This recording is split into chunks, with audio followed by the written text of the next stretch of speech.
What do you think schools should do to stop sexual harassment?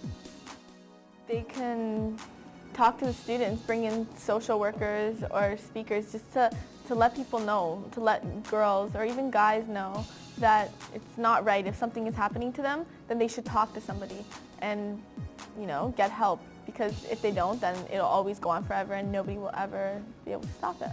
I think they should just be more unknown to the fact that it does happen and have their eyes open a little bit more and listen to the gossip that goes around the school, because stuff does go on and you do hear about it, you know what I mean? I don't think it's really a school thing. I think it's all in the minds of the people that actually do it, because the schools can put rules, but really it's up to the guys or even the girls. I don't just monitor everything that goes on, you know what I mean? Like, really know your students. You really have to know your students and like how they are as people, and once that's known, then it'll be easier to watch people, I think first of all, we need to say that it exists and it's very prevalent out there. We need to make sure that school is a learning environment, so we need to make sure that students have access to the latest information to know that this is wrong, to know that it's a crime. And so we need to make sure everyone is exposed to this learning opportunity, the do's and the don'ts, and the no means no, and what the consequences of not following that path. It's an educational moment, so no one can say that they did not know or they were not shown a better way. Well, in terms of stopping sexual harassment, it may be difficult to actually stop it, but to making the student body aware of it, I think we can have proactive programs, especially for the younger kids coming in from elementary to grade 9. We could have assemblies on the topic through religion classes. Discussions could be generated around sexual harassment. Phys ed can discuss it as well in their phys ed classes. Certainly it should be an open topic, and the teachers and other students, the senior students, should be vigilant in the halls and be aware of what's going on in the hallways and in the more secluded areas of the school. I think it has to be something that's built into the culture of the school.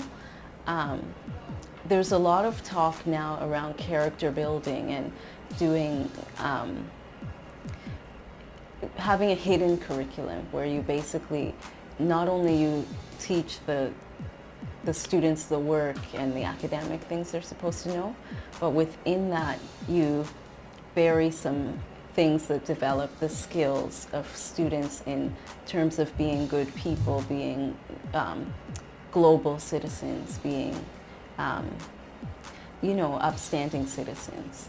And I think that part of that means that you understand what it means to respect somebody's space, somebody's body, understanding the dynamics of power and gender. I mean, these are big issues, but I think that they can be broken down and put into the curriculum in some sort of way. It is a teachable and a learning moment, right? So we're hoping, I've had students where it hasn't gone very far, so that's a teachable moment to make them understand each of us in some way has a brother, a mother, a sister, a father, depending on the situation. And I always try to have people reflect on, if that was your mother, your sister, your daughter, your brother, how would you feel? What is the school board policy for sexual harassment? School board's policy is mandated by the Ministry of Education's policy, which is to make sure that all schools are safe environments for the students, for the staff, for the custodians, and for any visitors that come into the building. So there is a firm policy in place. There's zero tolerance for any type of violence, and although sexual harassment may not be deemed as a violent act necessarily, but certainly there's zero tolerance for sexual harassment. Everybody's entitled to be in school, feel comfortable about being in school, and feel it's a safe haven for them.